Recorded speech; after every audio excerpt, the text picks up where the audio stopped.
The Heart of Darkness as told by Mr. Kurtz. Although initially uninterested with Kurtz, Marlowe's dislike of the company employees, along with their disgruntled praise of Kurtz, the vague history surrounding Kurtz's success and Kurtz's ultimate defiance of the company, leaves him inclined to respect Kurtz and gradually becomes more and more fascinated with him as the story progresses. Marlowe's fascination with Kurtz gradually becomes an obsession. However, upon arriving at the inner station, Marlowe's realization of heinous atrocities committed by Kurtz along with accounts made by Harlequin cause him to reflect on his misconstructed idealization of Kurtz, and he makes the new assumption that Kurtz is a violent, obsessive, ruthless, greed-stricken maniac. Despite this knowledge, Marlowe takes a dying Kurtz away from the natives and brings him on their steamboat to take him back to England. In his final moments, Kurtz lets out his final words, the horror, as a reflection of the heinous acts committed by himself and the imperialists. Kurtz's domination of ivory trade has left his fellow traders in a mixed state of jealousy and confused awe, as they don't understand how he acquires such a vast amount of ivory. Despite this, the men hold a shared belief that Kurtz is a cunning and charismatic trader, destined to achieve greatness. Kurtz completely engrosses in the native African culture and begins to lead them, and is even portrayed as a god in their eyes. Here are excerpts of what was left of his journal entries describing his time there.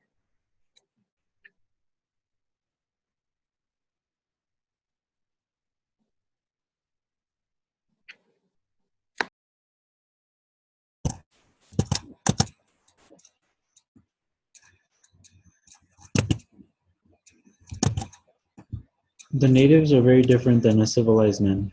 They are more like creatures. We value cleanliness, respect, and good manners. Here in these jungles, there is no regard for such manners. I just want to get as much ivory as I can and leave. The lifestyle isn't fit for my enemies. It has only been a month since my arrival, but it feels like an eternity. The company proposes that the faster and most efficient way to obtain the ivory is through the natives' enslavement. We can force them to work for us and do the manual labor. My men often say that their violent and primitive ways are of no use and not good for society. So we are even doing them a favor by making them work for us. We are civilizing them. The more I am here, the more I realize there is no true difference between the natives and us. We are just better at keeping our savagery hidden underneath all our portrayed kindness and civilized manners. The natives approach me as if I am some sort of god. Although violent and uncivilized by nature, they are highly impressionable. Their naivety to the outside world leaves them in awe of anything foreign, especially in comparison to our so-called advanced society. I discern this an advantageous opportunity. If a single company can control this many people, I don't see why a single man couldn't do the same thing. I choose to be that man, to live differently, not under tyranny of the company and society, but amongst the people, ruling them the way they need to be ruled. There will no longer be limits to the means of how I acquire all of the ivory I can. Nothing and no one can stop me. I'm using binoculars made of the ivory I have collected. My people respect me enough to craft whatever I desire. They only ask that I have it be reasonable.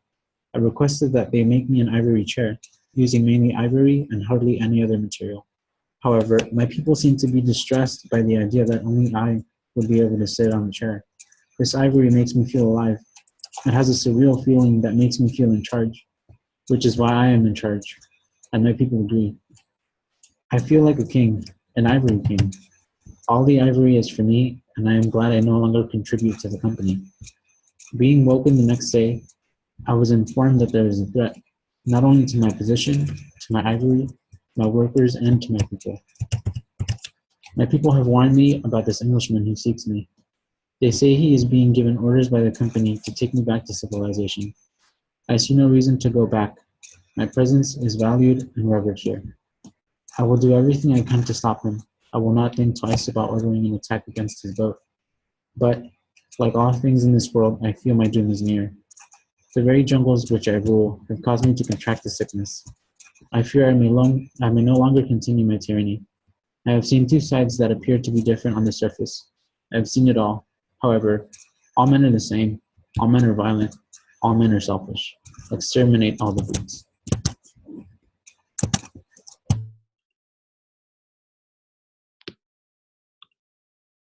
Kurtz embodies many ideas of the nature of man and humanity. Before his success as an ivory trader, Kurtz started out as a normal man who was a product of the times. However, greed and lust for power had gradually corrupted Kurtz the longer he stayed in the heart of the Congo. He turned into a savage man with no regard for others. This shows us that this type of man is in all of us, even in the best, most revered men. Kurtz's descent into madness questions the true nature of man when free from societal constrictions. If man is free to do exactly as he pleases without consequence, as portrayed in the instance of Kurtz, then obligations to confine degrade into exercising free will for sheer self-interest. Kurtz's moral degradation begins once he is isolated from society and discovers opportunity in the natives' naivety in worshiping him. This knowledge amplifies Kurtz's greed, self-interest, and egotism, and leads him to take advantage of the natives by manipulating them into doing his bidding. All elements of Kurtz's humanity wither away until he becomes a hollow version of the man he once was before. However, Kurtz's unsound savagery is not exclusive to him, and in fact holds a mirror to numerous Western European countries and their imperialist ambitions in Africa. Kurtz's commentary on the nature of man is not only a self-reflection, but a critique on the hypocrisy of the so-called civilized white man, as their mistreatment and abuse of the native Africans in their homeland is legitimized under the veil of teaching and civilizing. Even Marlowe, who recognizes Kurtz's insanity, falls victim to the call of the wild at certain points throughout the novella. However, in comparison to Kurtz, he remained in the Congo for a significantly shorter period of time and maintained more control over rational thought. In conclusion, Kurtz's descent into madness represents the evil present in all of humanity. Without any authority keeping humanity in check, even a seemingly moral man such as Kurtz becomes susceptible to irrationality and committing acts of cruelty.